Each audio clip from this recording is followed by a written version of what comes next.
and I welcome you, finally, the studio reveal.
Here is the office reveal that I have worked so hard on and tried to get things done to get it to this point, and probably for over a week on and try to get all this done.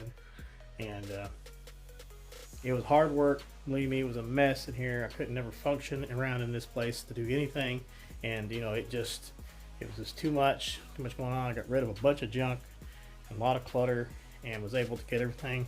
Now, I've gotten through the season. I've gotten rid of a lot of, a lot of overstock. I gotta stop recording before anything else. I used to have, my overstock was probably way up in these shelves, and I've gotten rid of a lot. And I got a lot of backup, and still, a lot, but not as much.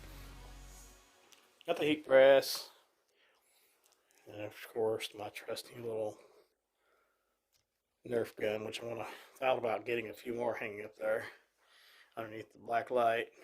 Got my electric skateboard, all my camera gear as of right now, what I have, and got it all nice and organized. Got the Second Street cosign there all lit up on my little dry erase board. And a lot, I like the shelving kind of gives it more organization. It's going to have a lot more of the inks, the vinyl, and a few other things. May have another shelf going underneath depending on it. And this is the table where the vinyl will be weeded, and separated for the heat press. Right now I got a little storage going on down there. Got all my printers off the ground finally. There were always, I had to switch it out. I had a heat press here, 2 heat presses. Come on, turn around. I got two heat presses, and I had a printer, and I had the gray one sitting here. And so I had to switch out one of the 2 other white ones all the time. And that was for the ink sublimation. And so I had to switch them out and put one on the floor. And then when I had to weed the vinyl, I had to put them both on the floor. It was a pain in the butt. It was. I was tired of it. So now I've got all of this organized. I got my camera gear case down there. My drone is down in that little case. A few paper supplies. And then, of course, this is where all the magic happens. The desktop. Got my podcast stuff there. Still got to get the power supply for that sucker so I can actually get back on there and start doing things. Got the laptop that actually started all this a long time ago. And so I took the load off of it, and now I've got a desktop to take some of the load off. And of course, couldn't live without this. The plotter for the vinyl, and I've done a lot with that sucker. And then, look, I like old cameras. I like the look that it puts off. And this is one camera that I'm going to do a video on eventually in time, once I get everything set up to where I can actually have time to put it to use. This is an old camera. It's one of the cameras they use in like the TV stations, the news stations, stuff like that. And it's an old Canon. And still, I plugged it in when I first bought it, and all of it's all in mint condition. Everything works perfect. It recorded great, and sound was great. You know, back then that was probably a very expensive camera. I forget the numbers it was on, but it was very expensive. It can be changed out to other lenses depending on what size it is. And as a photographer, I try to figure out what I can do and what I can't do, because I'm still not, everybody's always learning something, and I'm not familiarized with the type of lenses and stuff that would go on this, but I've been doing a lot of research when I was in New York. But yes, it is a very old camera, and see, it's a Canon XL2 Mini. It has like the yeah, I know, it's got the cassette thing in it, but online I found an actual adapter that actually can convert it to digital format. So yeah, another video on that. And of course, I had a why is my gimbal, gosh, get with the program, let's go, you're slow tonight. Because the battery's dying. And I got an old 35 millimeter, and it just died. That was weird. It flopped on me, like it was drunk or something. This is an old 35 millimeter. I'll do some more on it as well. And I actually wanted to get some film and, you know, play around with it. And got a couple more older Nikons. I like the old Nikons. I've not played around with the mirrorless. All my photos was taken by this and one of these, and a fraction of these lenses. And you know, I've got 35 millimeter art lens and another zoom lens, a Sigma. I got a few other things, you know. And but the photo, everybody is very fine when I see Nikon because they think it's a cheaper brand from, you know, Canon and actually Sony. But let me tell you, yeah, I would like to use a Sony or a Nikon, but I don't want to soak in all my money into just camera gear. And they ones that's not mirrorless takes a little more work to put into your photography. And I feel I'm used to that. To me, it's easy to do the work. If any of you guys have seen any of my photos, and the photos that I've taken, it's been with the Nikon D3200. And I do just fine with it, with landscape and everything. It works good for me. You know, I'm happy with it. Everybody else is happy with it. So if it works, stick with it. You know, I've not had any problems with this camera. I've had this camera for a long time, and it's done a lot of landscape photography in New York, New Jersey, Pennsylvania, Michigan, Georgia, all kinds of places. But anyways, enough with the chit chat. I've showed you guys the studio, but now in about, I think, a week and a half, this big old area right here, this whole area, I'll have to move that table over a little bit.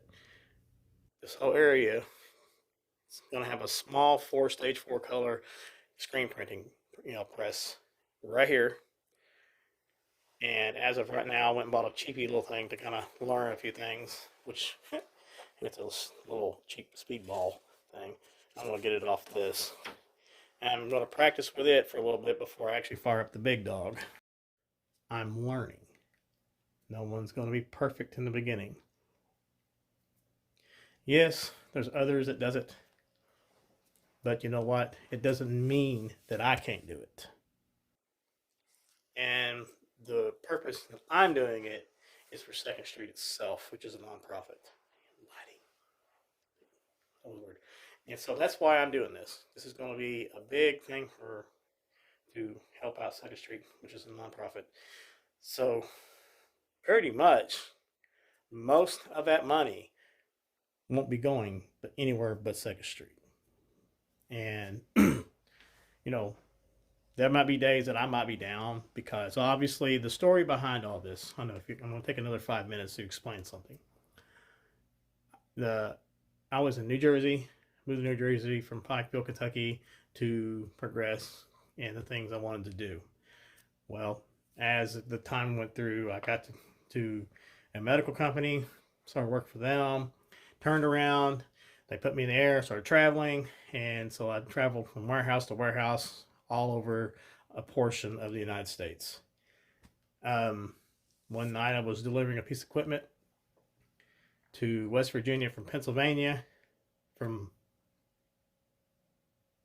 Pennsylvania, Philadelphia, Pennsylvania. Yeah, that's right. Yeah. Come back. A guy was coming down my side of the road. It was November 13th, 2020, and so it's a little over a year now. Apparently, it must have been a drunk. I went into the guardrail to avoid, bounced off the guardrail, went into a telephone pole, knocked me unconscious. The airbags and the seatbelt didn't deploy anything, didn't catch me. I hit the steering wheel. They found me an hour later. I was unconscious for about an hour. And in the process of all that, it damaged my neck and shoulder. I got hearing loss in my left ear. And so there's going to be days that I'm not going to be able to pull this off because every time I do something, it affects my neck and shoulder. And so I get a lot of grief from it. There might be days saying, well, he's not in any pain. Well, let me tell you, I hide a lot more than people think. So I'm going to a top-notch hospital in Lexington, Kentucky. They're probably going to do an ablation, which is surgery on my neck. And I've been going for hearing tests and stuff to try to get that situated to figure out more because the doctors here in Eastern Kentucky said that it was the opposite of what it was. In the UK, found the problem. It wasn't my shoulder. It was my neck causing the problems with my shoulder. But anyways, enough of that. More about that later. But that's just the reason why I'm back, why I'm doing this. I created Second Street over in New York, and it did great. So I brought it back here. And now I'm trying to do this when I feel good to do it and produce the income for Second Street itself to actually go to people when it needs to go and where it needs to go. Second Street is an independent nonprofit, which separates it different from the other organizations, because nonprofit is ran by the government. Independent nonprofit is not. But the whole deal about Second Street and everything else will come later. Just give you a highlight and show you guys the shop of where it was when you all seen it before and where it is now. And I'm glad to see where it's at and see where this is going to go, and to know if you guys buy a shirt or ask for some kind of photography, just know that money, biggest portion of it, is going to Second Street. I want to get this developed and going to where maybe before summer, that Second Street will be out helping people in Eastern Kentucky and in Kentucky, and develop that within the state. That's my goal. That's what I was called to do. That's what I want to do, and that's what this is all about. Anyways, everybody, there's your studio. Videos every day. We're going to see what happens and see where it goes. I welcome any criticism. If I'm doing something wrong in what I do, give me a tip. And if I have anything to offer, I'll give you a tip as well. Maybe it might work good for you than it would for me. Anyways, I'm done here tonight. Everybody have a wonderful night, and I will see you.